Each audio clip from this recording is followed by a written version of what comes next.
legends have captured the American imagination, quite like the tale of the Boggy Creek Monster. Emerging from the swamps and creeks near Fouke, Arkansas, this creature's story has become a blend of folklore, eyewitness accounts, and pop culture intrigue. For decades, it has fascinated cryptozoologists, terrorized locals, and sparked countless debates. Early roots of the legend. The origins of the Boggy Creek Monster legend trace back to the early 20th century, when whispers of a large, hairy creature began circulating among the residents of Miller County. Settlers described a humanoid beast, standing over 7 feet tall and covered in dark, matted hair. It was said to emit a foul odor and have piercing red eyes that glowed in the darkness. The creature was often blamed for mutilated livestock, strange howls in the night, and unexplainable footprints found near the Sulphur River and its tributaries. Locals dubbed it the Fouke monster, or simply the Beast, believing it to be a reclusive predator that avoided humans but became dangerous if cornered. Stories of encounters were typically passed down orally, becoming exaggerated over time. A hunter might claim to have seen glowing eyes in the fog, or a farmer would recount hearing guttural growls from the woods. These tales, though unverified, laid the foundation for the legend. The 1940s and 1950s. The legend gains momentum. By the mid-20th century, the Fouke monster had transitioned from local folklore to a regional curiosity.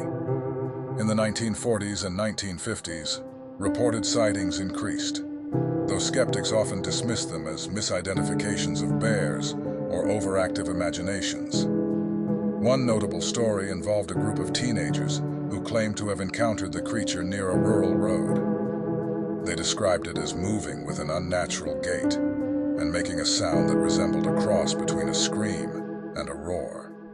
Though no physical evidence was found, the incident sparked a flurry of similar reports.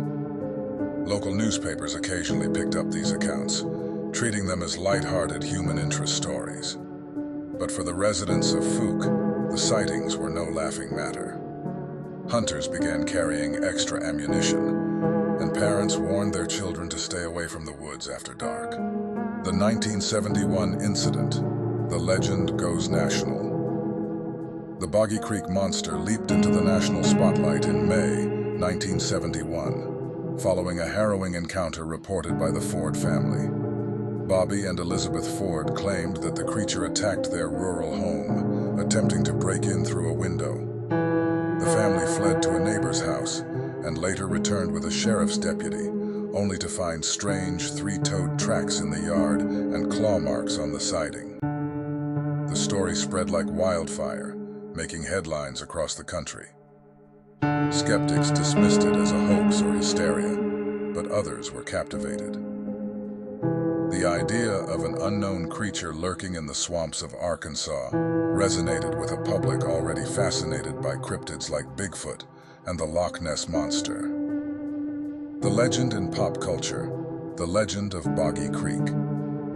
In 1972, independent filmmaker Charles B. Pierce released The Legend of Boggy Creek, a docudrama that blended reenactments, interviews, and fictionalized elements. The film was a low-budget production, but its eerie atmosphere and haunting soundtrack struck a chord with audiences. The Legend of Boggy Creek became a cult classic, earning over $20 million at the box office.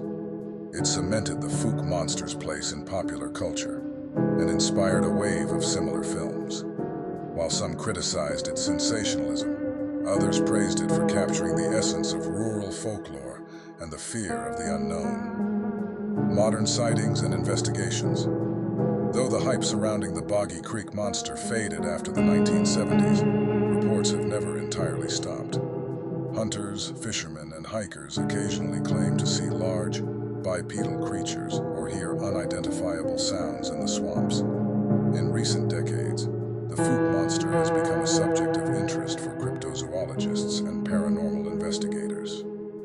Organizations like the North American Wood Ape Conservancy have conducted field research in the region, audio recordings, footprint casts, and anecdotal evidence. Skeptics continue to argue that the sightings can be attributed to black bears, misinterpretations, or outright fabrications. Yet, the lack of definitive evidence hasn't deterred believers. The legend lives on today. The legend of Boggy Creek is as much a cultural phenomenon as it is a cryptozoological mystery.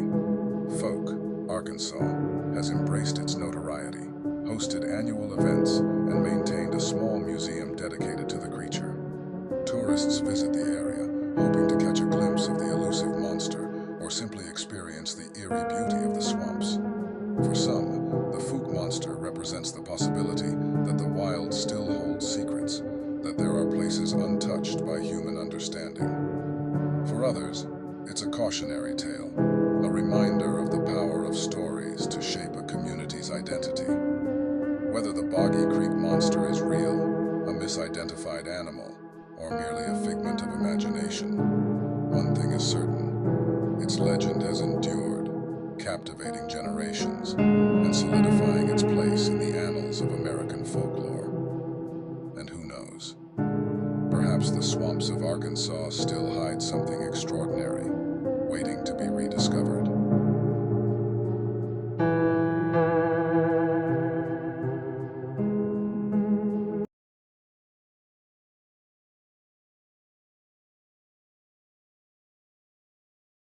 The Boggy Creek Encounter. The summer of 1987 was supposed to be about fishing and bonding, but it turned into something much darker. I still can't shake what happened that weekend, even now. I'm Jack, and what we saw at Boggy Creek that summer isn't something you can just laugh off as an old man's tall tale. It was me, Tommy, and Eric, longtime friends who decided to ditch the fishing poles for something different. Eric, the ringleader of most of our questionable ideas, suggested we rent a trailer, load it with gear, and track down whatever had been spooking folks in Boggy Creek for decades. Tommy and I agreed, mostly because we didn't want to seem like cowards. The wives thought it was a ridiculous idea, but they humored us. "Just come back alive," my wife Linda had joked as I kissed her goodbye. We arrived at the swamp early Friday morning, setting up near an area known for sightings. It didn't take long to notice how unsettling the place was. The air felt heavy, and the usual swamp chatter, frogs, crickets, birds, was absent. It was as if the entire place was holding its breath. "Feels like something's watching us," Tommy muttered, loading his camera. Eric waved him off. "You're paranoid. Let's take some pictures for the wives before we start tracking this thing." We posed near the water, joking about the monster coming up behind us. But as Eric fiddled with the camera, I saw something far off in the distance. It was black, bulky, and partially obscured by the brush. "Hey, y'all see that?" I asked, pointing. Tommy squinted. "Looks like a bear." "Too big for a bear," Eric said. "Too upright." Eric, always the bold one, yelled out, "Hey, get out of here!" The figure didn't budge. It just crouched there, watching. Finally it moved, retreating further into the shadows. That night we sat around the fire, drinking beer and talking about what we'd seen. "I don't think it was a bear," Tommy said. "It was too curious. Bears don't act like that." Eric nodded. "It was spying on us. I had that feeling the moment we got here, like it was sizing us up." Tommy drained his beer and leaned forward. "We saw it. That's good enough. Let's leave first thing in the morning." But Eric wasn't ready to give up. "No way. I think I know where it's living. There's a rock formation a bit north of where we saw it. It looked like some kind of cave. If it's there, we can get a closer look." "You're out of your damn mind," Tommy said. "I'm not going anywhere near that thing." Eric grinned. "One look. That's all I'm asking. Then we leave." Against our better judgment, Tommy and I followed Eric. Armed with flashlights and a rifle we barely knew how to use, We retraced our steps to the area where we'd seen the creature. As we got closer, a foul stench hit us, like rotting meat mixed with something even worse. The trees around the area were snapped and scarred, as if something massive had pushed through them. "God, what is that smell?" Tommy gagged. The moon above us was a sickly yellow, casting an eerie glow over the landscape.